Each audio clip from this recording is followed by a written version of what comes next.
Bukavu, en RD Congo.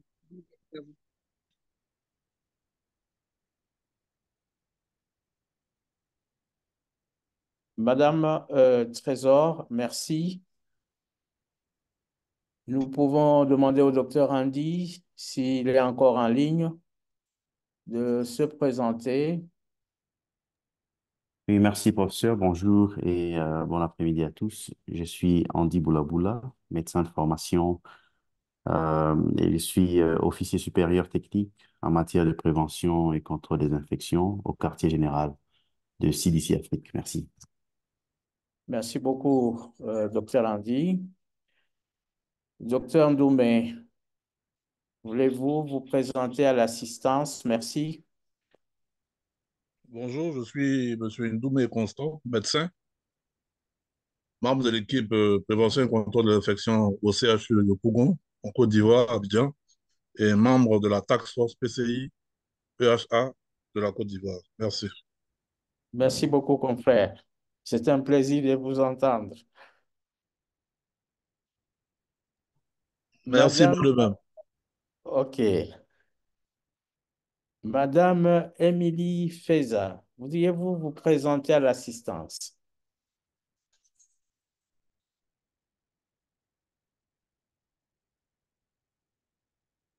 Madame Émilie, ouvrez votre micro, comme ça vous vous présentez.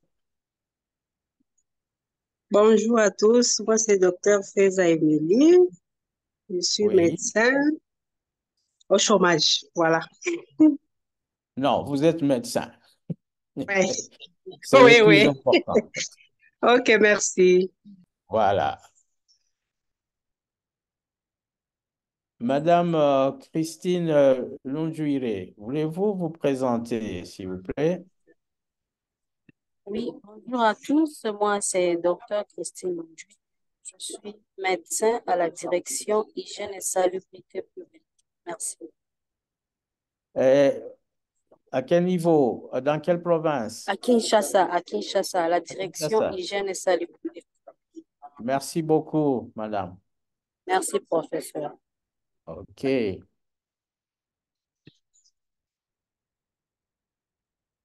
Mais le docteur Emmanuel Mbouyi, voulez-vous vous présenter à l'assistance? Bonjour professeur, bonjour à tout le monde. C'est Bonjour, Dr Emmanuel confrère. Mbouyi, médecin de formation et assistant à l'école de santé publique de Kinshasa. Merci. Merci beaucoup, docteur Emmanuel. Monsieur Gâteau ou madame, voudriez-vous vous présenter?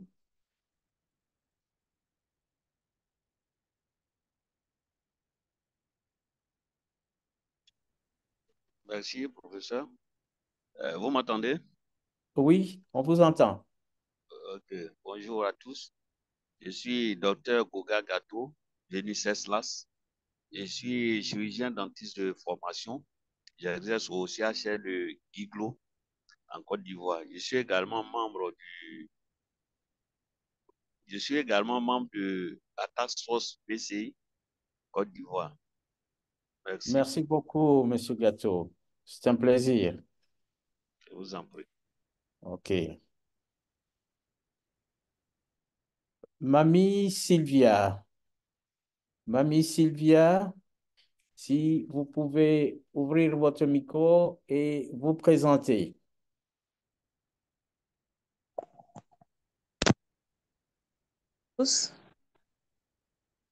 Moi, c'est docteur Mamie Sylvia.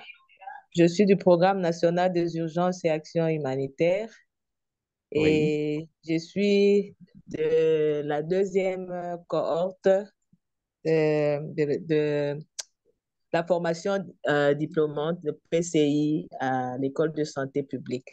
Merci. Merci beaucoup, docteur Mamie. Monsieur Henri Mutombo wa Mwashi. Ouvrez Oui, votre micro et présentez-vous.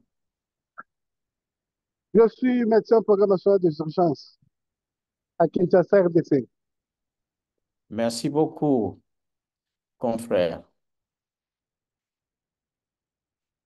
Monsieur ou Madame Jesse Basumba Mimi, voudriez-vous ouvrir votre micro et vous présenter?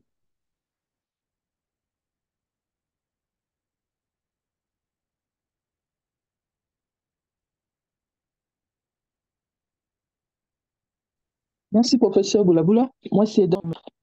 Je suis également un de vos apprenants où j'ai été sur la formation diplômante à l'école de santé publique de la 3e cohorte.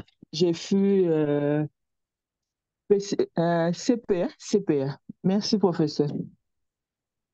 Merci beaucoup, Madame. Monsieur Martin Chico, voudriez-vous vous présenter? Moi, c'est Martin Chico Antetila Kinkela. Je suis le directeur adjoint au programme national d'éradication de la drépanocytose, le ver de Guinée. Ah, très intéressant. Merci beaucoup, Monsieur Martin.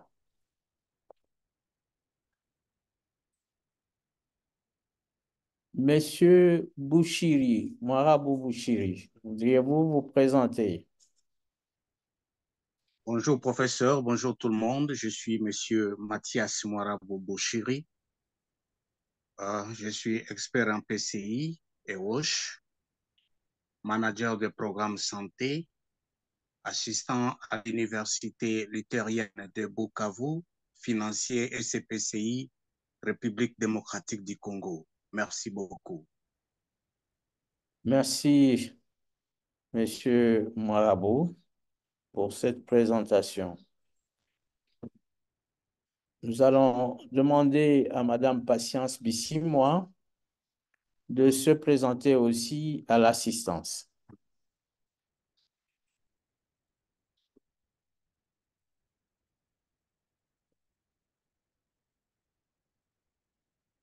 Madame Patience.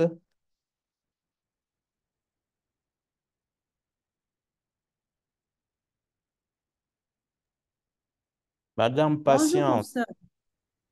Présente. Vous m'entendez?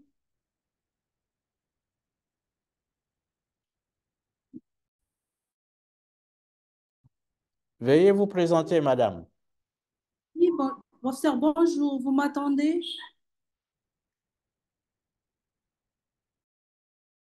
Nous vous suivons, Madame. Oui, je suis là, professeur. Bonjour. Oui, veuillez Et vous bonjour à la présenter. santé. Oui, moi, c'est Patience Bissi. Moi, je suis experte en santé publique. Je suis de Bukavu. Merci beaucoup. Merci beaucoup.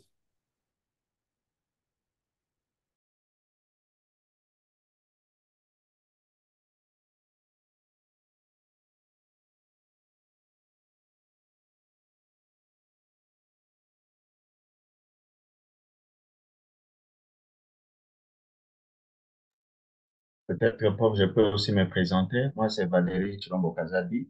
Je suis aussi médecin et je suis membre de SCPCI et aussi avec certaines petites forces reçues des collègues ici sur place. J'essaie de pouvoir naviguer aussi dans la PCI dans ma pratique habituelle. Merci beaucoup. Merci beaucoup, Docteur Chilombo. Merci beaucoup. Nous allons demander à Monsieur ou Madame Rassoulou Ba de se présenter.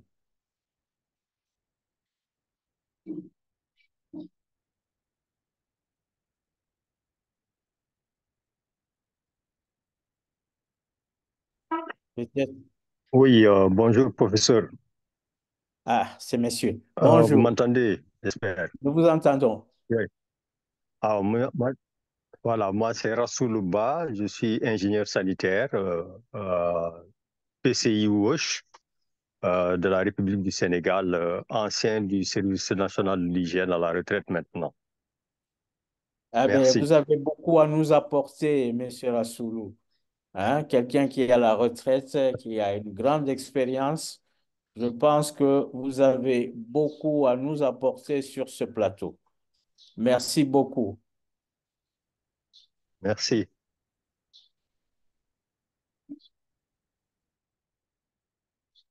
Alors, Pascal, est-ce que notre invité est déjà Professeur, connecté?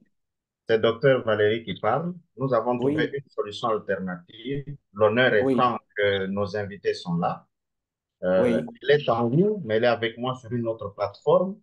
Elle voit l'écran.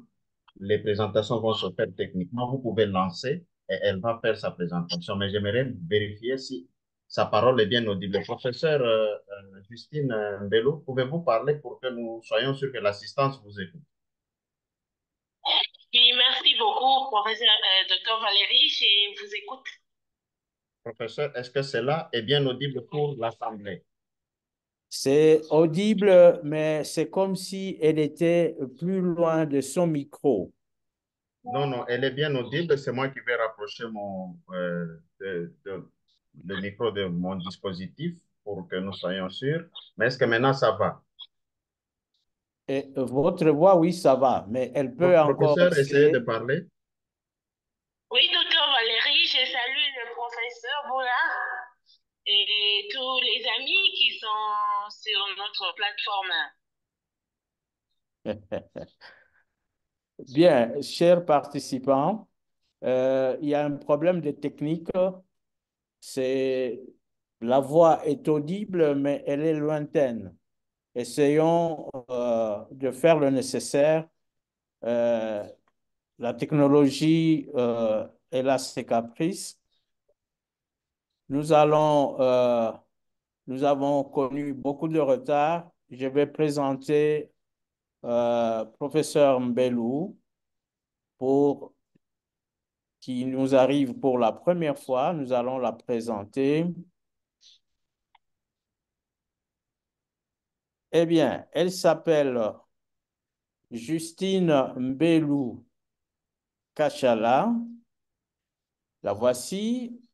Elle est détentrice d'un diplôme de biologiste médical et elle s'est spécialisée après cela en santé publique où elle détient un diplôme de master en santé publique de l'école de santé publique de l'Université de Kinshasa.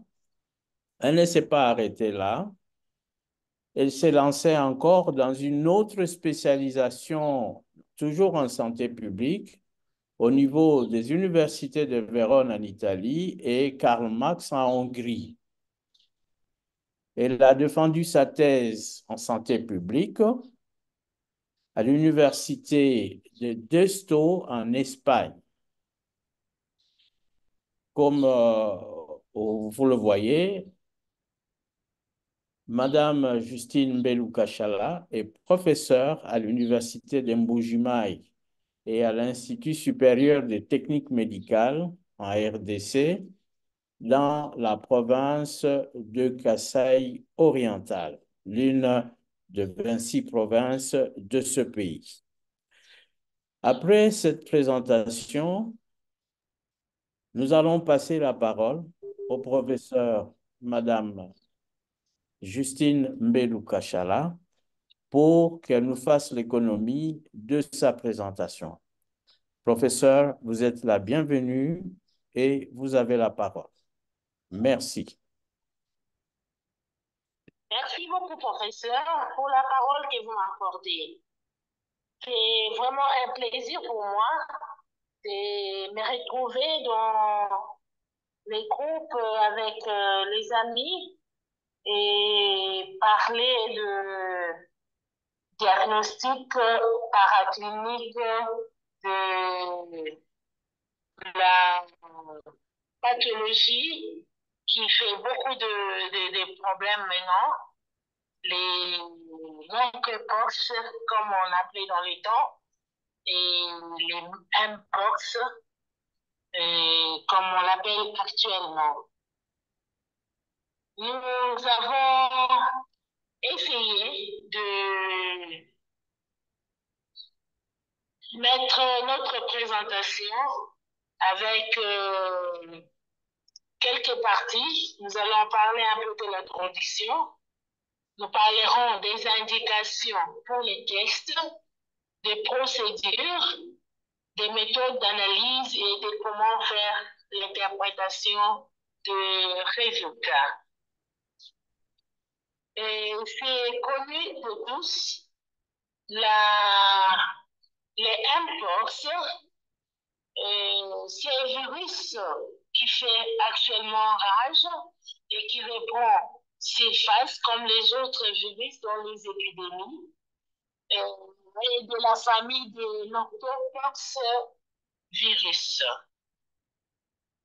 Les diagnostics en général des virus nous réfèrent à la biologie, à la microscopie électronique qui va nous permettre de voir clairement les virus.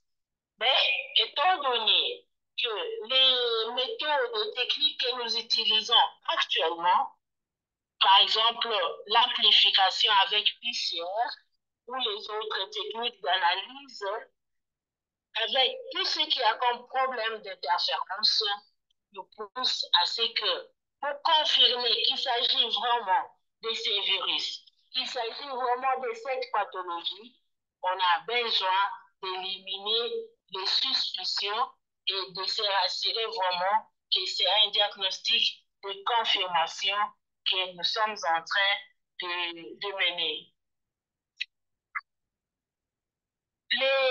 La pathologie ou la maladie virale qui ressemble à la variole, appelée dans le temps le monkeypox, c'est une maladie virale rare qui affecte principalement les animaux, mais peut également être transmise à l'homme. Un diagnostic précis est important pour éviter la propagation de la maladie et assurer le traitement adéquat. Les tests de diagnostic couramment utilisés pour ces diagnostics restent, comme je disais là, la culture virale, la microscopie électronique, et on recourt à l'amplification de l'ADN et les tests sérologiques. Parfois, on fait les tests sérologiques pour éliminer des cas suspects. Mais installer un traitement, il est nécessaire de confirmer les tests. Les diagnostics cliniques, c'est toujours la porte d'entrée, c'est-à-dire reconnaître les symptômes de la monkeypox. C'est vraiment nécessaire, mais parce qu'il y a des similarités avec d'autres pathologies, avec d'autres infections virales qui donnent aussi des éruptions cutanées, il est nécessaire qu'avec la présence des symptômes cliniques comme les éruptions cutanées, nous avons dit, la fièvre, le maux de tête, les douleurs musculaires, il est important de reconnaître ces symptômes, mais d'aller juste pour une orientation, de chercher des alternatives de confirmation. Alors, l'identification du test. Un test de diagnostic devrait être proposé à toutes les personnes qui répondent aux critères, c'est-à-dire des cas suspects. La décision de pratiquer un test doit se fonder sur des facteurs aussi bien techniques qu'épidémiologiques associés à une évaluation de la probabilité d'infection, c'est-à-dire des cas de contact. Les infections qui provoquent des infections cutanées sont diverses et diversifiées. Et dans le cas de cette famille, le tableau clinique sera peut-être plus fréquemment atypique. Pour ces deux raisons, il peut être difficile de reconnaître la variole des singes uniquement sur base des tableaux cliniques, en particulier pour les cas présentant des tableaux atypiques ou similaires.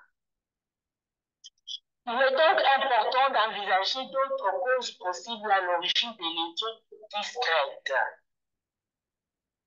ou d'une éruption cutanée disséminée.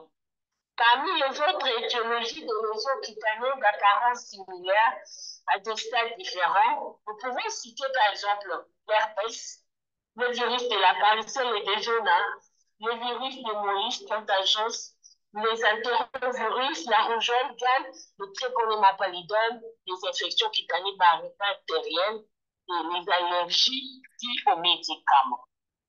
Le parapoxvirus est responsable d'eczéma contagieux et d'infections connexes et des chancres. Alors, c'est important qu'on puisse vraiment se diriger vers le diagnostic de confirmation, poser les vrais diagnostics. Alors, ce passage vers le diagnostic de confirmation, il y a d'abord le premier élément, comme nous disons, la porte d'entrée, c'est le prélèvement, l'expédition et le stockage des échantillons. Alors, en premier, il y a le problème de sécurité. C'est très important de sécuriser ces moments de prélèvement pour être sûr qu'on n'est pas soi-même celui qui va infecter l'échantillon que nous prélevons.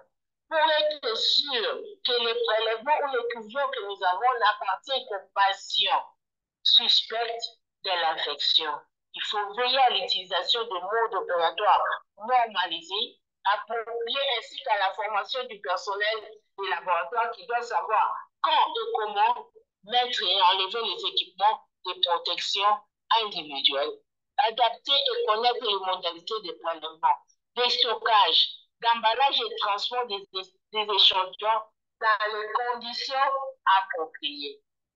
Tous les échantillons recueillis pour être analysés en laboratoire doivent être considérés comme potentiellement infectieux et manipulés avec précaution.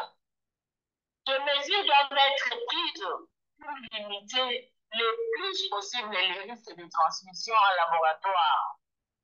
Sur la base d'une évaluation des risques lors d'analyse d'échantillons cliniques, des routines provenant des patients atteints des variants du singe, confirmés ou présumés, il peut s'agir de limiter le nombre de personnes autorisées à analyser les échantillons aux seuls membres du personnel ayant de compétences avérées et de porter un équipement adapté et approprié, d'appliquer rigoureusement des précautions standards et d'éviter tout acte susceptible de générer des aérosols infectieux. Lorsque c'est approprié et possible, la vaccination du personnel est encouragée. Les désinfectants efficaces comprennent des composés d'ammonium quaternaire et l'eau de javel. Lors du prélèvement de manipulation des échantillons, les lignes directives en matière de lutte anti-infectieuse doivent être rigoureusement suivies. Des orientations relatives à la prise en charge clinique et la lutte contre les infections sont à cours d'élaboration. Le type d'échantillon recommandé pour la confirmation en laboratoire des cas des variants des singes et les matériels prélevés sur des lésions cutanées, notamment des échouillons de l'exsida ou de la surface de lésion. Les tissus provenant de plus en plus d'une lésion ou de groupes de lésions. Il faut écouvionner rigoureusement la lésion pour être sûr de recueillir une quantité d'ADN viral suffisante. On peut utiliser aussi bien des échouillons secs que des échouillons placés dans un milieu de transport pour virus.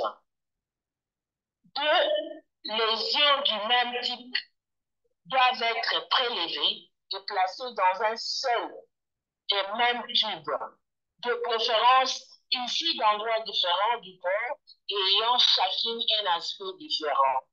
Les lésions, les croûtes et les liquides vésiculaires ne doivent pas être mélangés dans le même tube. Si les moyens le permettent, on recueillera deux tubes afin de minimiser le risque de mauvais échantillonnage ou de présence d'un inhibiteur, mais un seul tube devra être analysé. Le second sera analysé seulement si le premier donne des résultats non concluants. En plus d'un échantillon de lésion, les recueils d'un échantillon obtenu par écouvillonnage oropharyngé et encouragé. Cependant, les données concernant la lésion du résultat obtenu avec ces tubes d'échantillon pour les diagnostics sont limitées en ce qui concerne la parole du singe. C'est pourquoi un échantillon ici d'un écouvillon de gorge dont le résultat est négatif doit être interprété avec beaucoup de prudence. Alors, les stockages de ces échantillons. Les échantillons prélevés pour recherche de virus de la variole du singe doivent être réfrigérés ou congelés dans un délai d'1 heure après le prélèvement et conservés à moins 70 degrés pour un stockage à long terme. Les méthodes d'analyse en laboratoire. La confirmation d'une infection à un virus est basée sur la détection spécifique de l'ADN par les tests d'amplification d'acide nucléique. Reposons sur la technique de PCR classique ou en temps réel. La PCR peut être utilisée seule ou combinée par un séquençage. Il existe plusieurs protocoles de PCR validés par la détection des octopox virus et plus spécifiquement de l'orthopox virus CMR. En premier lieu, recourir aux tests sérologiques.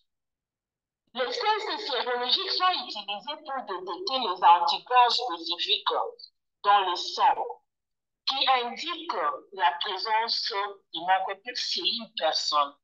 Ces tests fonctionnent en recherchant les réponses immunitaires spécifiques au virus de la monkeypox qui se développe après. Les tests PCR. Les tests sont basés sur la technique de réaction des chaînes polymérase qui permet de copier de manière exponentielle l'ADN spécifique. Les échantillons du sang et de la peau sont prélevés et l'ADN du virus est amplifié pour détecter la présence du virus. Nous avons aussi d'autres tests. Il existe plusieurs tests de diagnostic pour les virus, tels que la culture virale et la microscopie électronique. La culture virale est une technique de diagnostic qui permet de cultiver des virus dans des milieux d'écriture spécifiques, tandis que la microscopie électronique utilise un microscope électronique pour visualiser les virus. La microscopie électronique et la culture ne sont pas recommandées comme méthode de diagnostic en routine et ne doivent pas être réalisées, que par des laboratoires disposant d'équipements et de pratiques de sécurité appropriées et par des laboratoires accrédités et autorisés à manipuler ces virus pour éviter les risques de transformation, les risques de mutation et même d'aggravation des problèmes avec l'apparition des autres épidémies par les usagers. Après l'utilisation ou la manipulation des échantillons sur PCR, culture ou microscope électronique, nous devons savoir interpréter les résultats en question. Mais on peut d'abord s'attarder un moment pour revenir au test de polymérase chaîne réaction. Comme vous le savez, la PCR C'est une réaction polymérase de l'ADN avec une enzyme, l'ADN polymérase. Ce test a été découvert en 1970 par Combert avec les prix Nobel en 1959. Le premier ADN séquentiel par la méthode de F. Sanger en 1990 et en 1986.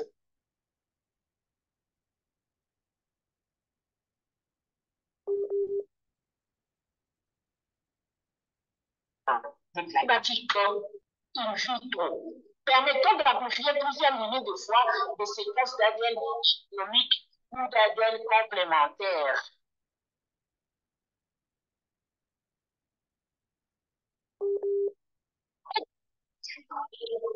Il nécessite de connaître les séquences des unités de régions amplifiées et de les utiliser pour élaborer des amorces. Mais il est très important que nous puissions connaître que ce test a des limites. C'est-à-dire, la taille de la région ciblée est limitée entre 1000 et 800 paires de bases. Et si s'il y a de l'ADN contaminant, même infime, dans l'échantillon, il est aussi amplifié et peut brouiller les résultats.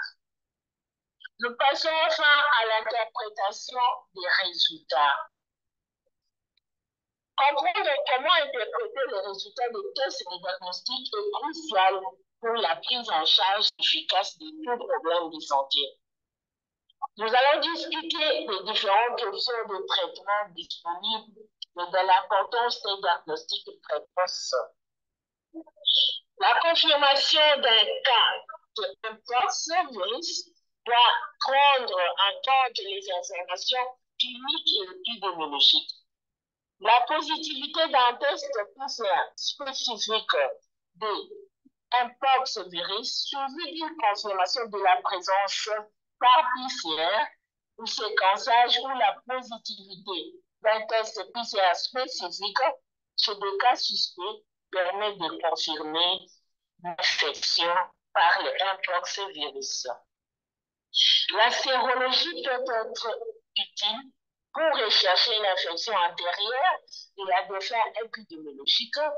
Les données sur les séquences génétiques peuvent fournir de précieuses informations pour mieux comprendre les origines, l'épidémiologie et les caractéristiques du virus. En conclusion, le diagnostic précis de virus de singe pour monkeypox est crucial pour la santé publique. En comprenant les différentes méthodes de diagnostic paraclinique et leur fonctionnement, les cliniciens peuvent diagnostiquer la maladie plus rapidement et plus efficacement. Nous avons atterri et nous espérons que malgré les difficultés techniques, l'équipe a pu suivre, peut-être avec des difficultés, ce que nous étions en train de dire. Je dis et je vous remercie. Merci beaucoup, professeur Belou, pour cet exposé clair et riche. Vous l'avez dit, malgré les difficultés techniques, mais votre exposé a été suivi. Je voudrais, sans trop traîner, je voudrais passer la parole aux panélistes qui sont présents avant de passer la parole à toute l'assistance qui ont des apports ou des questions d'éclaircissement à poser. Merci beaucoup. À vous la parole. Merci, professeur.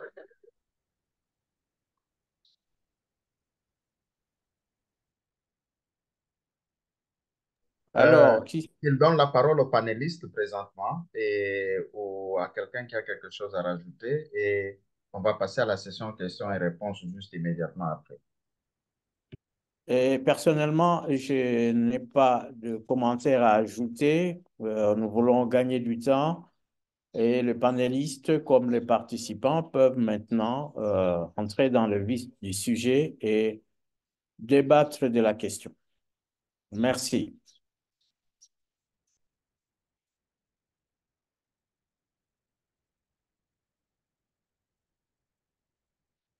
La parole est à l'assistance.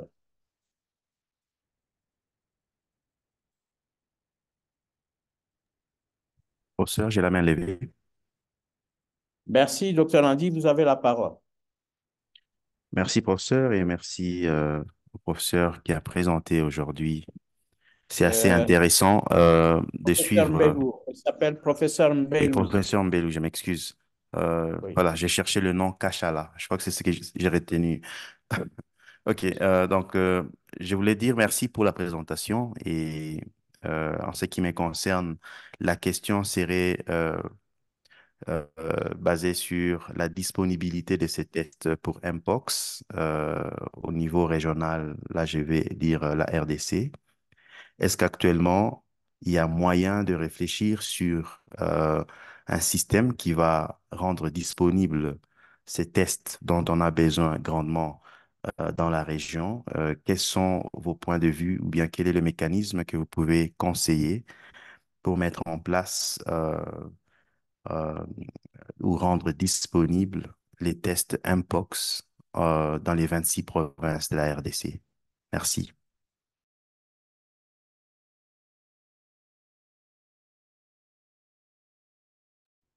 Professeur Mbelou, vous avez suivi la question? Je vais répéter pour elle. La question est la suivante. Euh, Tous ces moyens diagnostiques-là que vous avez énumérés, quelles sont les chances de pouvoir avoir cela disponible, et notamment dans les 26 provinces de la RDC? Avez-vous une idée autour de ça?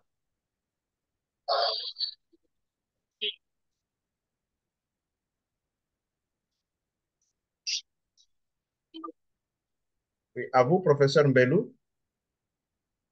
Je peux parler? Oui, allez-y, professeur. Ok, merci beaucoup pour la question. C'est vraiment très pertinent. Nous avons un peu de difficultés. Au niveau national, il y a le laboratoire national, l'INRB, qui dispose un peu de tous ces moyens. Et aujourd'hui, avec l'avènement de COVID-19, nous avons quelques laboratoires dans des provinces qui peuvent faire le PCR, mais en tout cas, on n'a pas de test disponible pour le mpox virus dans les provinces. C'est une nécessité. Et comme on annonce déjà qu'on voit des cas par-ci, par-là, c'est vraiment une nécessité, mais il n'y a pas vraiment de préparation pour le diagnostic jusque-là. Mais tout, c'est référer les échantillons à l'INRB à Kinshasa, ce qui est vraiment une complication et c'est un peu difficile dans l'ensemble de la province. Mais dans l'ensemble de provinces et en même temps au Kasaï aussi. Mais je pense que c'est vraiment une nécessité et c'est pertinent. On doit y penser. Merci beaucoup, professeur Mbelou. Docteur Andy, je ne sais pas si vous avez un avis à ajouter à la réponse que venait de donner professeur Mbelou.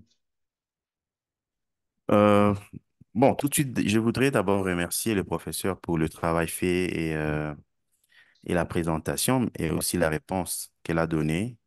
Euh, Là, tout de suite, je suis en train de réfléchir sur un modèle qui va permettre d'utiliser déjà les ressources disponibles. Je ne suis pas, d'entrée des jeux, je ne suis pas biologiste clinique, donc je connais pas grand-chose dans les domaines. Mais j'ai réfléchi comme tout expert en santé publique au niveau régional. Je vais voir ce qu'il y a un modèle que les professionnels du domaine peuvent mettre au point sur pied pour couvrir ne fût-ce que de manière, je vais dire ici, provinciale, si on peut regrouper l'Est, l'Ouest, Sud, Nord et puis le centre, avoir des laboratoires que j'appellerais d'excellence, plutôt que d'aller à l'INRB. Déjà, le transport poserait problème, j'imagine. Est-ce qu'on peut avoir des laboratoires de transit avec le minimum d'équipement pour faire des analyses et des diagnostics pour ce qui concerne les maladies virales qu'on peut répertorier étant plus courantes dans la région? Merci. Ça, c'est juste une idée. Oui, merci pour cette idée. Professeur Mbelou, est-ce que vous avez un commentaire à cette proposition du docteur Andy? Je pourrais ajouter quelque chose. Professeur Mbelou. Oui, merci beaucoup, professeur. Je remercie le professeur, le docteur Andy. C'est vraiment très capital ce qu'il venait de dire. On l'avait déjà senti avec le COVID-19 que c'était un problème crucial qu'il fallait des laboratoires régionaux qui relient un peu les provinces et qui restent dans la surveillance. On attend bien seulement que l'épidémie arrive parce que amener les échantillons avec les stockages, le transport, tous les risques qu'il peut y avoir, c'est vraiment une nécessité d'avoir des laboratoires d'excellence. On a vu arriver l'idée quand il y avait le COVID-19, mais tout de suite après, c'est comme si c'est resté un peu à berne et on n'en parle pas. Mais pourtant, je pense que les laboratoires nationaux peuvent nous aider à avoir ces laboratoires sentinelles d'excellence pour un travail de surveillance en permanence. C'est vraiment très capital. Merci beaucoup, docteur Andy. Merci, professeur Mbelou. Docteur Valérie, je ne sais pas si vous avez demandé la parole, mais Oui. je peux ajouter, Oui, allez-y, quelque professeur. chose, si vous le permettez. Au fait, le professeur Mouyembe et son équipe, ils ont, ils ont une expérience. Ils ont une expérience, c'est à partir des appareils Gene Expert qui sont un peu répandus dans le pays. Et je pense bien qu'ils ont mis au point euh, une cartouche, une cartouche qui sont en train d'adapter et qui marche. Je pense que c'est une des solutions, hein, en attendant qu'il y ait des laboratoires mobiles dans toutes les provinces. Mais c'est vraiment une expérience. Ils ont mis au point une cartouche et qui s'adapte aux appareils Gene Expert qui sont utilisés dans la plupart des laboratoires au niveau provincial. Professeur Mbelou, je ne sais pas si vous êtes au courant de cela. Valérie, je connais, nous avons le Gene Expert facilité par le programme de tuberculose que nous avons dû utiliser au moment de COVID-19. Mais il y a d'exceptions. On ne s'est pas se lancer dans ça. On avait même des réserves parce que il faut des conditions spécifiques pour manipuler les échantillons de suspectés d'infection virale avec la rapidité d'infection et le risque de voir encore revenir en place soit l'épidémie du même virus ou les souches avec les mutations. Il y a quand même, je pense, on doit avoir des appareils appropriés pour un laboratoire de diagnostic de santé publique et de contrôle de ces épidémies. Et parce que là, on recourait quand même aux appareils d'inexperts, mais mis en place par les programmes tuberculose. Et on espère peut-être, on attend ce projet de laboratoire mobile qui n'est pas encore exécuté jusque-là. Oui. Donc, je pense qu'il faut des adaptations qui soient sécurisante, mais j'ai suivi le professeur Mouyembe qui parlait de cela. Et dans le rapport qui était lu, cette expérience a été reprise. Merci. Je passe la parole au docteur Valérie. Et docteur Jean-Pierre, vous pouvez attendre. Docteur Valérie. Merci beaucoup, professeur Ali. Merci beaucoup, professeur Mbelou. Merci pour cette présentation. Ce que je voulais rajouter, c'est que des discussions qu'il y a eu à la réunion qui s'est tenue, je crois, la semaine passée, la semaine antérieure, au niveau donc Afrique, les idées qui ont été données, c'est également que l'on ne puisse pas toujours attendre que les bailleurs des fonds puissent venir de l'Occident pour essayer de pouvoir appuyer ceci. Des programmes d'intégration régionale devront être mis, ou des projets même d'intégration régionale devaient être mis en place de façon à ce que l'expertise qu'il y a au niveau des différents pays puisse être partagée pour essayer de faire ces adaptations et essayer de rendre plus accessible dans les milieux locaux où se trouve donc cette éclosion d'épidémies, des laboratoires qui permettraient de pouvoir faire ces diagnostics, évidemment, avec l'idée de groupage comme comme Dr Andy a eu à le dire, avec des laboratoires d'excellence qui pourraient bien faire cela. Donc, quand on entendrait aussi par ces labos d'excellence, c'est essayer de pouvoir ramener les conditions de sécurité voulues et qui nous permettraient de pouvoir faire cette manipulation sans pouvoir être exposé à d'autres risques d'éclosion d'épidémies qui viendraient d'une autre manipulation qui ne répondrait pas aux normes. C'est un peu ça que j'ai voulu rajouter. Merci beaucoup. Merci beaucoup, docteur Valérie. C'est vraiment intéressant. Merci. Docteur Jean-Pierre demandait la parole. Je vous l'accorde.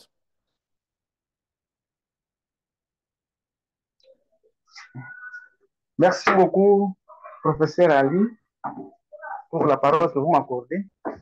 Mais je me rends compte que ce que je voulais aborder l'aspect que je voulais aborder a été balayé par mon prédécesseur, le professeur Andy. Et je pense que je n'ai plus à dire. Je félicite seulement professeur Justine Belou pour sa présentation. Merci.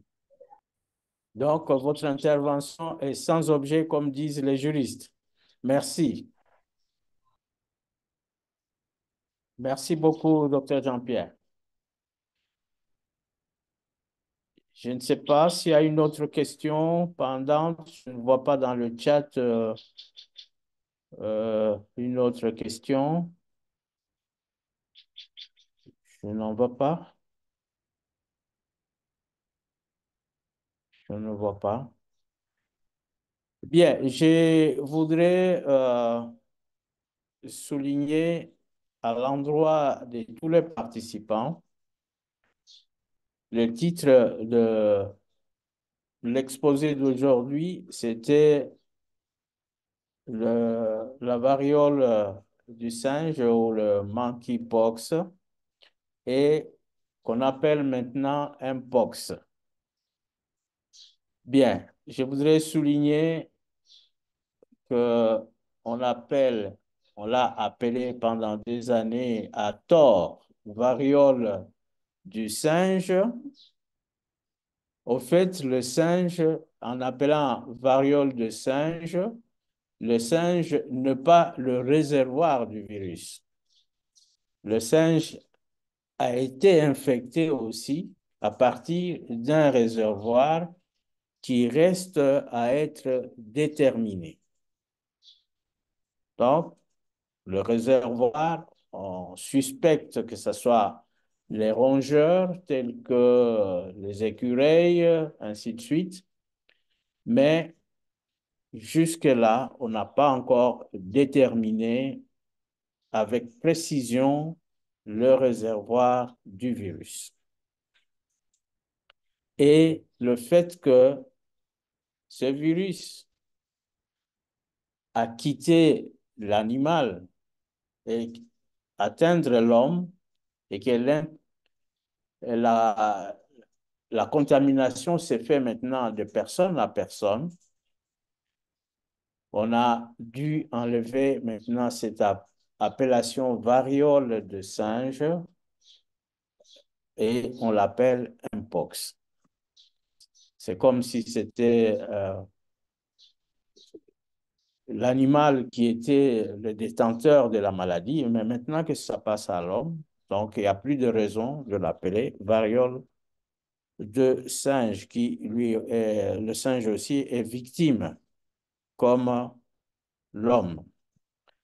Merci je voulais ajouter ce commentaire. S'il y a une autre précision, une autre question, on peut toujours la poser. À vous.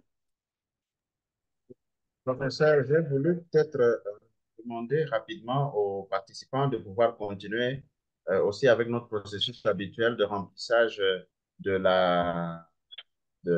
l'appréciation. Hein, le formulaire à l'entrée, il est déjà disponible s'ils peuvent faire. Mais immédiatement, j'ai voulu poser la question au professeur Belou. Elle a dû parler du diagnostic sérologique.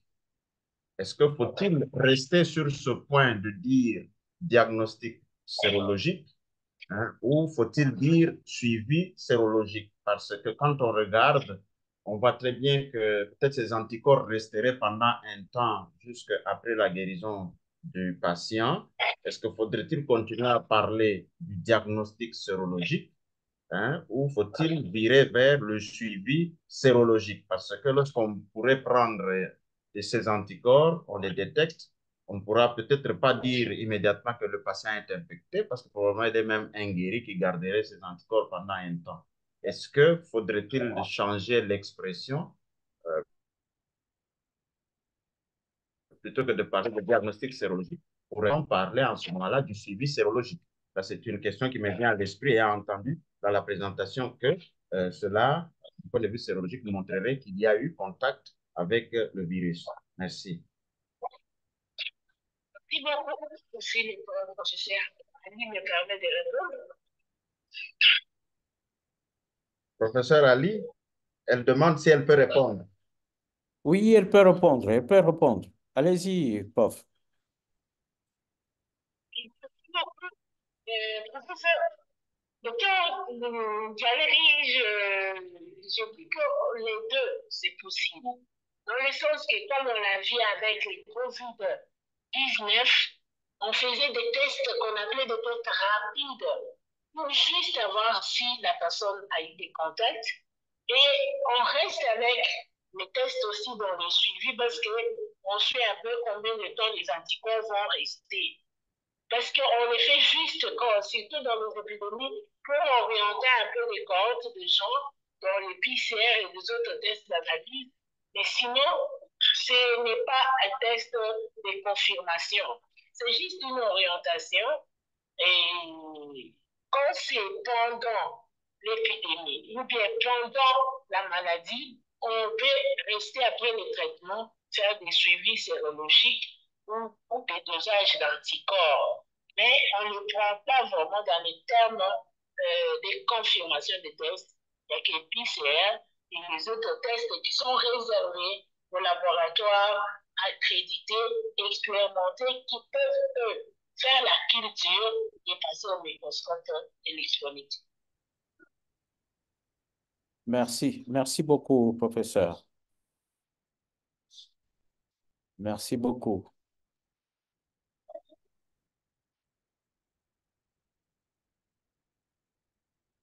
Professeur Mbelou, j'aimerais vous demander si vous pouvez revenir sur le problème de la sécurité au laboratoire et des types de laboratoires que nous avons et s'il n'y a pas de danger pour manipuler ces échantillons.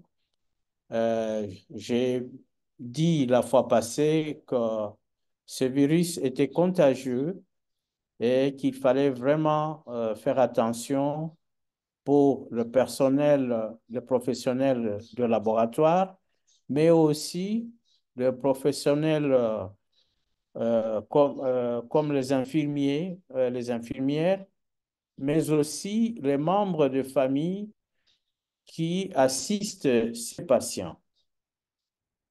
Si vous pouvez dire un mot sur la sécurité au laboratoire, mais aussi en dehors du laboratoire, à l'hôpital et à la maison.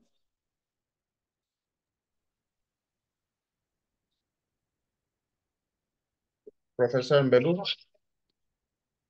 Oui, professeur, c'est vraiment très important ce que vous venez de soulever là. Les personnes de contact, c'est-à-dire les proches du patient suspecté, les prestataires de soins. Sur toute la ligne, la sécurité est recommandée.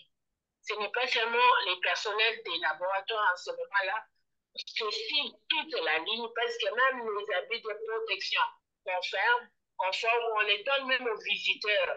Et parfois, les espaces sont fermés pour que les gens n'accèdent pas et qu'ils ne puissent pas trop se déplacer. Les circuits du malade ou des visiteurs, des prestataires de soins, c'est un circuit en ce moment-là qui doit être contrôlé à tous les niveaux.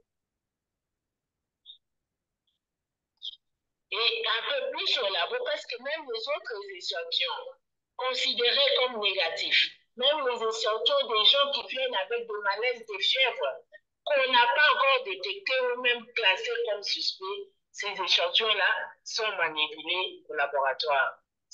Vous avez vraiment raison qu'on doit élargir la sécurité à toutes ces entités-là. Oui, professeur Ali? Oui. Oui, merci. Docteur Valérie, avez-vous quelque chose à ajouter? Oui, la question que je voulais peut-être demander un petit approfondissement sur les aspects de biosécurité, parce qu'on a des laboratoires de type 4, de type 3, de type 2, de type 1. Je ne sais pas, professeur Mbelou, quel est le type et quelles sont ces conditions-là par rapport aux conditions de sécurité requises pour ce type de virus. Comme on pense peut-être avoir des laboratoires d'excellence, comme suggéré par Dr Andy. Est-ce que vous pouvez un peu élaborer davantage sur les aspects de sécurité dans ces laboratoires-là? Merci. Je pense que pour les épidémies à virus,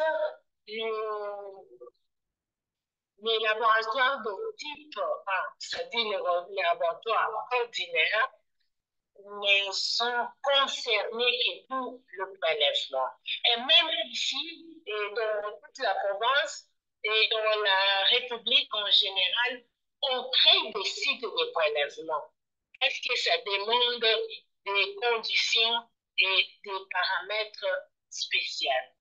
En ce moment-là, on ne va pas se limiter. C'est pourquoi il est vraiment nécessaire, avec les laboratoires d'excellence, qu'on ait déjà des laboratoires ciblés et catégorisés à classer dans ces types-là, qui peuvent en ce moment-là, on prendra que les types 2, les types 3, qui vont en ce moment-là recevoir des prélèvements de ces échantillons-là.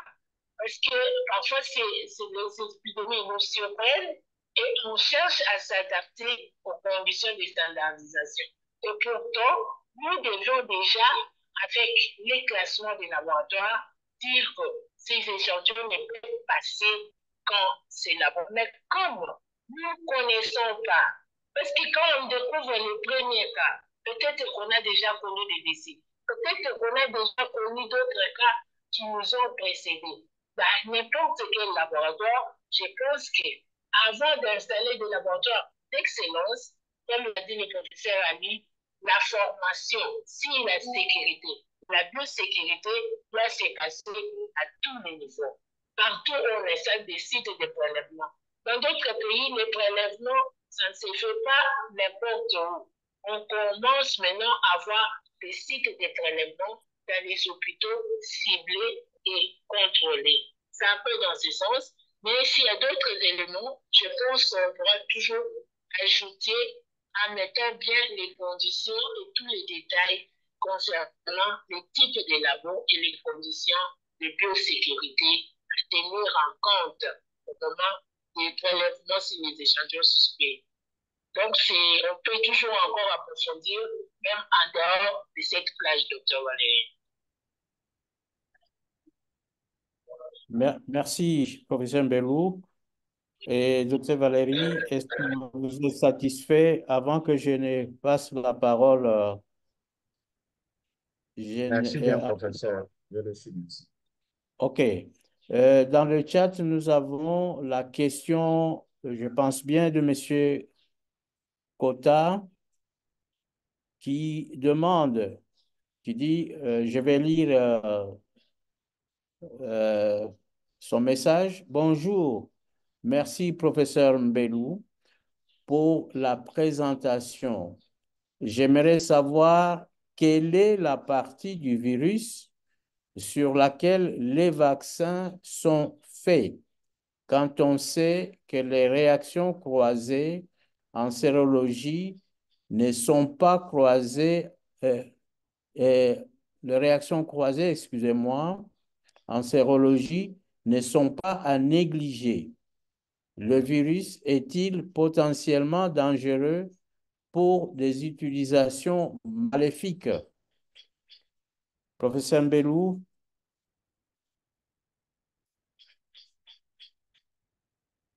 Docteur Valérie, vous pouvez répéter la question pour elle? Si je... Je peux répéter, professeur, si vous l'autorisez? Oui. Bonjour, professeur Mbelou, pour la présentation. J'aimerais savoir quelle est la partie du virus sur laquelle les vaccins sont faits quand on sait que les réactions croisées en sérologie ne sont pas à négliger. Le virus est-il potentiellement dangereux pour des utilisations maléfiques? Voilà.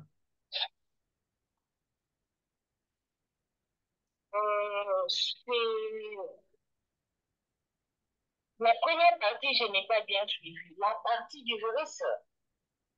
Oui, sur laquelle, je crois, Agiré, je vais vous la relire encore une fois de plus. Il dit que quelle est la partie du virus sur laquelle les vaccins sont faits?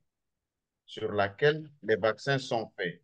Je crois que probablement les vaccinologues répondraient peut-être à cela beaucoup mieux. Je ne sais pas si vous, du point de vue des techniques de laboratoire, si vous savez sur quelle partie du virus les vaccins sont faits. Parce que, dit-il, quand on sait que les réactions croisées en sérologie ne sont pas à négliger. Et qu'il ajoute, le virus est-il potentiellement dangereux pour les utilisations maléfiques? Voilà.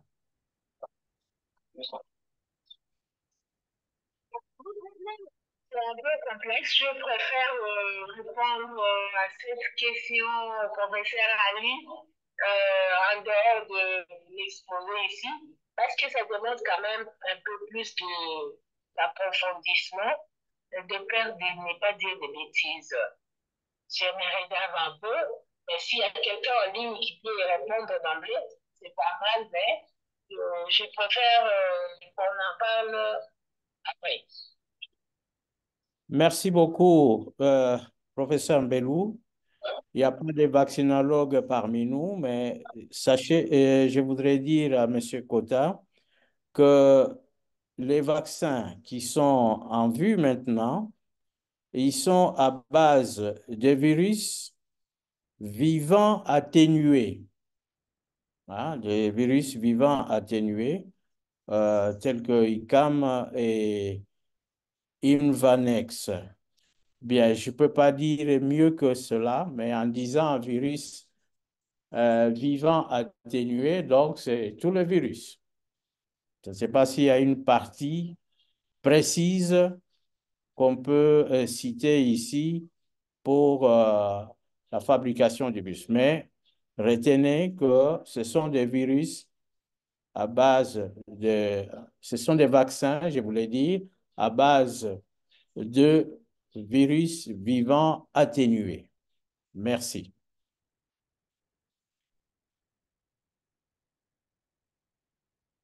Je ne sais pas si M. Kota a eu satisfaction à sa question.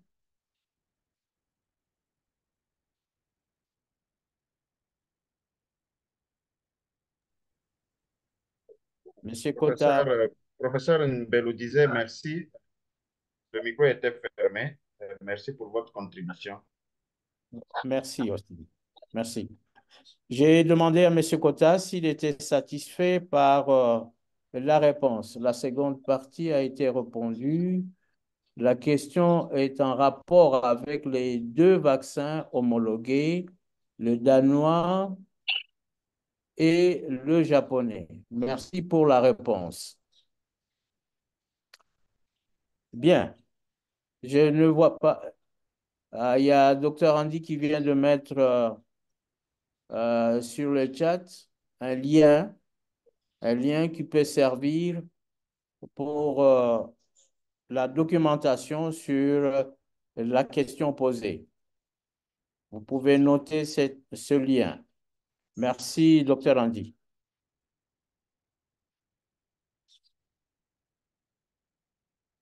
Notre temps imparti est arrivé à bout. Je vais remercier le professeur Mbelou pour sa contribution. Personnellement, je suis content de sa prestation et de l'expérience qu'elle a amenée. Il faudrait, je demande à tous les participants de l'applaudir parce que c'est la première dame qui vient de présenter sur notre plateforme. Professeur Mbelou, félicitations. Voilà, elle est applaudie.